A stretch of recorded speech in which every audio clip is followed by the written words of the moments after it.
Hello students, today I teach you science subject class 7 chapter number 5। ठीक है, acid basis and salt के बारे में आज हम पढ़ेंगे। ठीक है, we use in daily life a large number of substance such as lemon, terminate, common salt, ठीक है, शुगर एंड विनेगर। यानी कि हम अपनी जो डेली लाइफ होती है उसमें नींबू, ठीक है, इमली, ठीक है, इमली होती है, नमक होता है और शक्कर होता है, इन सबका हम डेली लाइफ में उपयोग करते हैं। ठीक है, तो इसमें क्या होता है कि इनका सबका स्वाद जो होता है वो एक समान होता है। यदि आपने इसमें से किसी पदार्थ यानी स्वाद को चखा हो तो अपने चखने का परिणाम से पता चलता है। जैसे मान लो कि इसमें जैसे लेमन जूस है, ठीक है, वो कैसा होता है, खट्टा होता है। ठीक है, जैसे ऑरेंज जूस है वो भी खट्टा होता है, विनेगर है वो भी खट्टा होता है, दही है वो भी खट्टा आता है और टर्मिनेट भी यानी खट्टा ही होता है। ठीक है, तो यही इसके बारे में आज हम पढ़ेंगे। ठीक है, अब एसिड्स एंड बेसिस के बारे में हम देखते हैं कि क्या बोल रहे हैं। ठीक है, तो curd, lemon juice, orange juice and vinegar taste sour, this substance taste sour because they are content acids. यानी कि दही है, ठीक है, नींबू है, दही है और जो यानी कि इसके रस के सिरके का स्वाद है वो कैसा होता है, खट्टा होता है। ठीक है, इन पदार्थों में क्या होता है, एसिड होता है। ठीक है, इसमें क्या होता है, एसिड होता है, जो कि यानी chemical nature of such a substance in acidic होता है। यानी कि क्या होता है, ये अम्लीय होता है। ठीक है, एसिडिक होता है। ये सब इसके बारे में बताया गया है। ठीक है, आगे हम देखेंगे। देखो इसमें अब ये दिया हुआ है कि जो यानी कि special types of substance are used in test. ठीक है, एसिडिक ओवर बेसिक। ठीक है, they substance are known as indicators.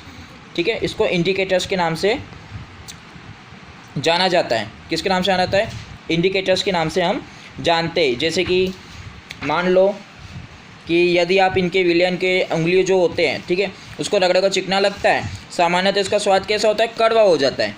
ठीक है, इसलिए उसे स्पर्श करने पर साबुन जैसे निकलते हैं उसको क्षारक कहते हैं। क्या कहते हैं, क्षारक कहते हैं। ठीक है, ये इसके बारे में बताया गया है। आगे हम देखते हैं, आगे हम देखेंगे नेचुरल इंडिकेटर्स अराउंड अस। ठीक है, नेचुरल इंडिकेटर्स अराउंड के बारे में हम अब पढ़ेंगे। ठीक है, तो मान लीजिए कि अपने जो सामान्य रूप से उपयोग में किया जाने वाला प्राकृतिक सूचक होता है, ठीक है, यानी वो लिटमस होता है। ठीक है, क्या होता है, जो लिटमस होता है, तो इसका निष्कर्ष किया जाए तो इसमें इसका रंग का मोह होता है और इसमें विलयन मिलाया जाता है तो इसको क्षारीय विलयन मिल जाता है, जिससे वो क्या हो जाता है, नीला हो जाता है। ठीक है, ब्लू हो जाता है।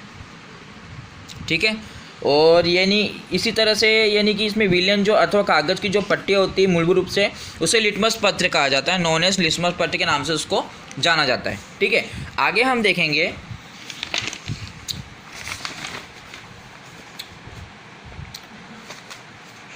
ठीक है,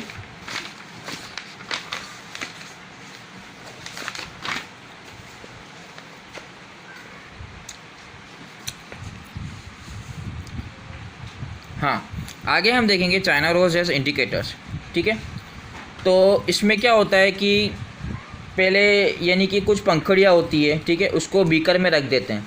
ठीक है, ये बीकर इसमें रख देंगे तो इसमें मिश्रण से कुछ समय तक उसको जलीय रंगीन हो जाता है।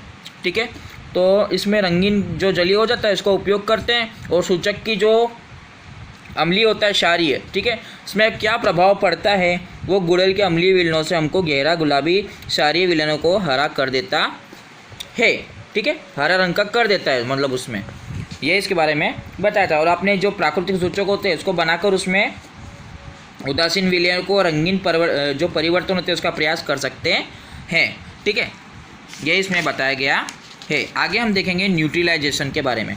ठीक है, अब न्यूट्रलाइजेशन के बारे में क्या दिया हुआ है, तो we have learn that acids turn blue litmus and red bases turn litmus blue. Let us see what happen when acid mixed with a base. यानी कि जो हमने पढ़ा है कि जो नीले रंग के जो लिटमस होते हैं, ठीक है, उसको क्या कर देते हैं, लाल रंग का कर देते हैं। ठीक है, और जो लिटमस होता है इसको नीला भी कर देते हैं। अब इसमें अम्ल को किस तरह से क्षार मिला जाता है तो उससे क्या होगा, ये इसके बारे में हम देखेंगे। तो we are going to use in indicators you have learn not use for. ठीक है, इट इज़ कॉल्ड, यानी कि ये यानी कि इसमें जो सूचक होता है, मान लो कि इसका उपयोग करने पर हम जिसका अभी तक उपयोग न किया जाए, ठीक है, उसे फिनोलेथेन के नाम से जाना जाता है। किसके नाम से जाता है? यानी फिनोलेथेन के नाम से जाना जाता है, ठीक है। आगे हम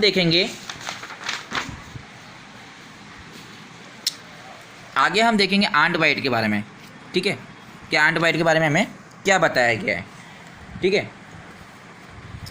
तो जैसे मान लो आंट बाइट यानी कि जो चींटियाँ होती है ना वो डंक मार लेती है, उसी के बारे में बताया गया है, ठीक है।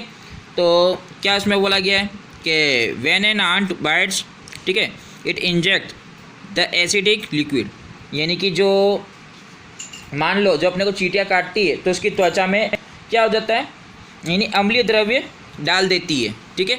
अम्लीय जो द्रव्य होता है उसको डाल देती है और उसका डंक से प्रभाव से क्या होता है, उसमें खाने का सोडा अथवा यानी कि कैलेमाइन होता है, विलयन मिलकर उदासीकरण बन जाता है, जिससे वह यानी जिंक कार्बोनेट हो जाता है। क्या हो जाता है इसमें? जिंक कार्बोनेट हो जाता है, ठीक है।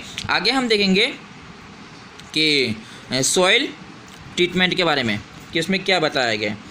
तो इसमें यानी कि हम देखेंगे रासायनिक जो यानी उर्वरक होते हैं, ठीक है, जैसे केमिकल फर्टिलाइजेशन होता है, उसमें क्या होता है कि उसको मृदा को अम्लीय बना देते हैं, जिससे अम्लीय अथवा अत्यधिक क्षारिक जो होता है उसमें वृद्धि करनी अच्छी नहीं होती है, जिससे अत्यधिक अम्लीय हो जाता है और बिना वो भुजा हुआ भी चूना यानी कि कैल्शियम ऑक्साइड होता है, ठीक है।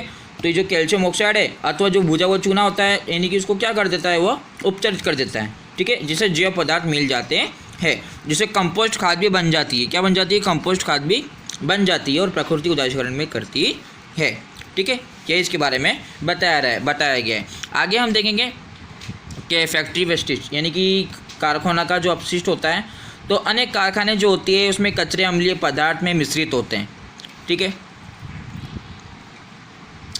इसमें क्या बोला गया है कि the waste of many factories contains acids, यानी कि जो अनेक कारखाने होते हैं वो कचरे के अम्लीय पदार्थ में होते हैं, ठीक है। अपशिष्ट पदार्थों में सीधे जलाशयों का नदी में बहने दिया जाए तो उसमें जीवों का अम्ल नष्ट हो जाता है, और कारखाने अपशिष्ट जलाशय में नदियों में इनमें विसर्जित करने से पहले क्षारीय जो पदार्थ होता है उसका मिलकर वो क्या हो जाता है, उदासीकरण किया जाता है।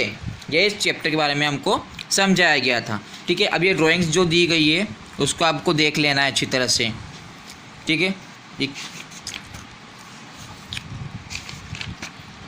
ठीक है। और ये ड्राइंग है, ठीक है।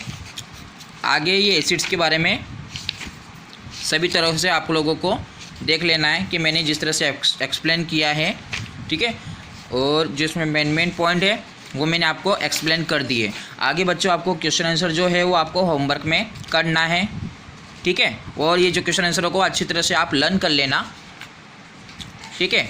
और नेक्स्ट लेक्चर में हम चैप्टर नंबर 6 पढ़ेंगे, ठीक है। आज हमने कौन सा चैप्टर पढ़ा है? Chapter number 5 acid basis and salt के बारे में आज हमने पढ़ दिया है, ठीक है। तो इन सबको अच्छी तरह से आप रिवाइज करना, ठीक है।